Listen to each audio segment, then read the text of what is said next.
Okay, let's just jump right into this explainer because today we are shattering a massive, pervasive myth. For decades, we've basically been handed this incredibly limiting narrative, right? The idea that your intelligence is just a fixed number, a genetic lottery ticket you're stuck with from birth. Well, we are completely deconstructing that today because when we actually look at the systems used by history's most brilliant minds, we see something totally different. Intelligence isn't a lottery, it's a process. And you can see the stark contrast right here between the myth we were all fed and the actual reality. The old assumption was all about a fixed mindset. You either have those genius genetics or you just don't.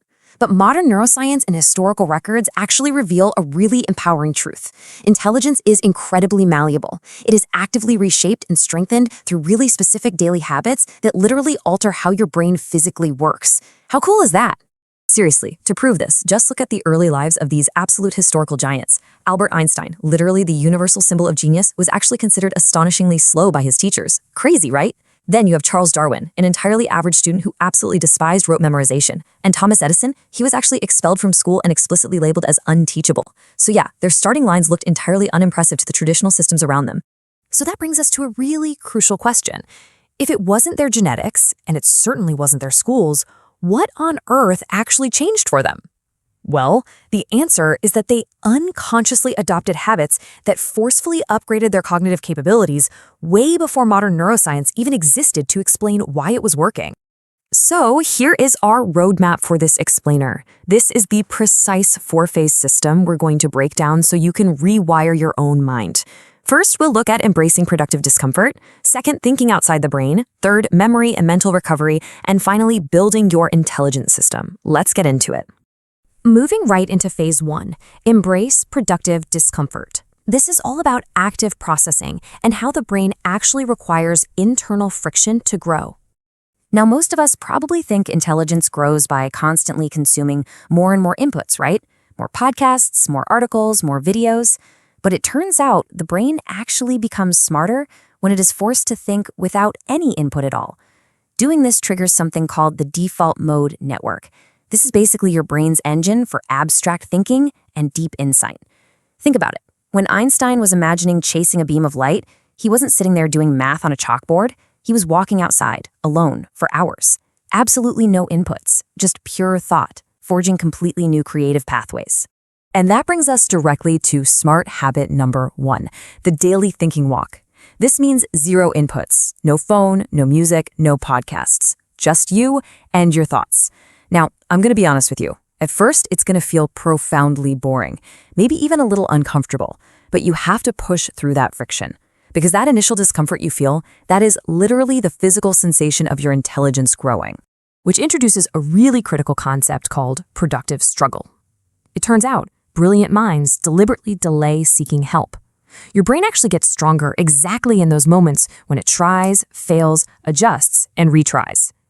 Getting an instant solution from Google feels super productive in the moment, but without that friction, the information just vanishes. The struggle itself is what carves out those permanent neural pathways in your brain. Benjamin Franklin is actually a perfect example of this.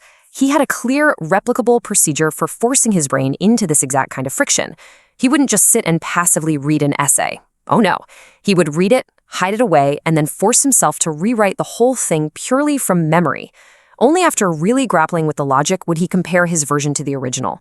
He practically demanded struggle from his brain. So smart habit number 2 is beautifully simple. Write out your absolute best answer before you ask for help. And yes, do this even if you know your answer might be completely wrong. Remember, struggling isn't a sign of low intelligence. It's the actual mechanical process that builds it. All right, moving into phase 2. Think outside the brain. This is where we learn how to synthesize ideas across completely different domains. Most people write just to store information for later, but historically brilliant minds, they write to clarify their thinking right now. Just look at Leonardo da Vinci's notebooks. They weren't neat, perfectly structured essays. They were these chaotic, messy, living documents filled with fragments, weird diagrams, and even contradictions. By physically writing by hand, he slowed his brain down enough to actually detect the gaps in his logic. Writing isn't just recording, it's thinking made visible. This gives us smart habit number 3. Keep a daily thinking journal. But don't just write a list of what you did today.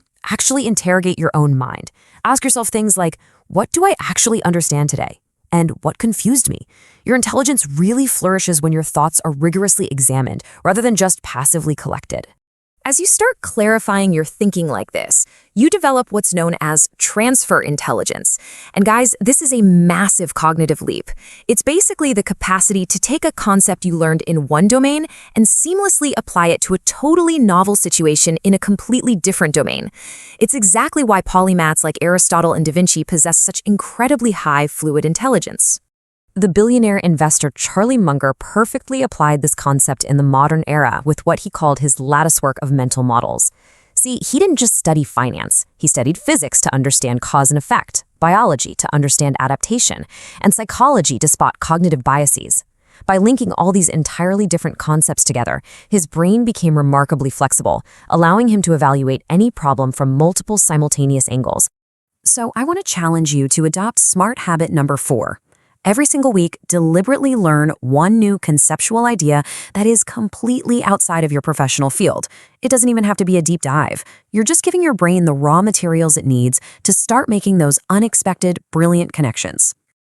Let's transition into our third phase now, memory and mental recovery. We're going to look at the absolute biological necessity of cognitive rest.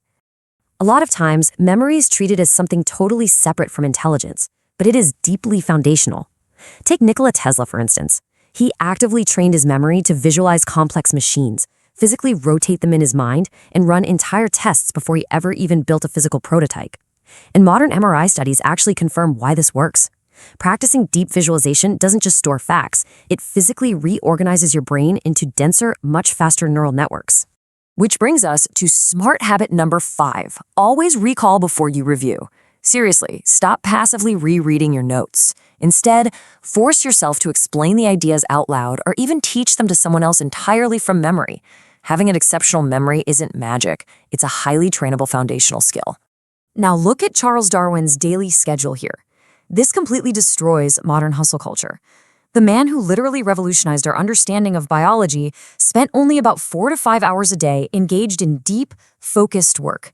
And the other 19 hours? Walking, resting, and reflecting. Science shows us that chronic stress actively damages executive function. The reality is, your brain simply does not upgrade during the hustle. It upgrades during the recovery. So smart habit number 6 is absolutely non-negotiable. Fiercely protect your cognitive energy.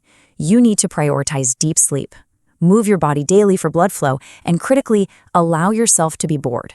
Boredom is not a weakness, folks. It is a strict biological requirement for cognitive recovery. Finally, let's wrap things up with phase 4, build your intelligence system. It's time to reframe all these isolated actions into one lifelong engine of growth. There is a really deep divide between the two approaches we see today. On one side, you have these toxic, modern intelligence hacks where people are just chasing instant Google solutions and passively consuming content. But on the other side, historically proven intelligence systems demand real commitment. They require daily habits that force productive struggle, demand active recall, and highly prioritize mental recovery. The smartest people throughout history never chased intelligence directly. They built the systems that made it inevitable. The evidence is incredibly clear here. Your mind is entirely malleable. So I want to leave you with one vital, provocative question to think about. If intelligence is undeniably a system, what exactly are your daily habits building today? Thanks so much for joining me on this explainer. Keep learning, keep questioning, and go start building your system.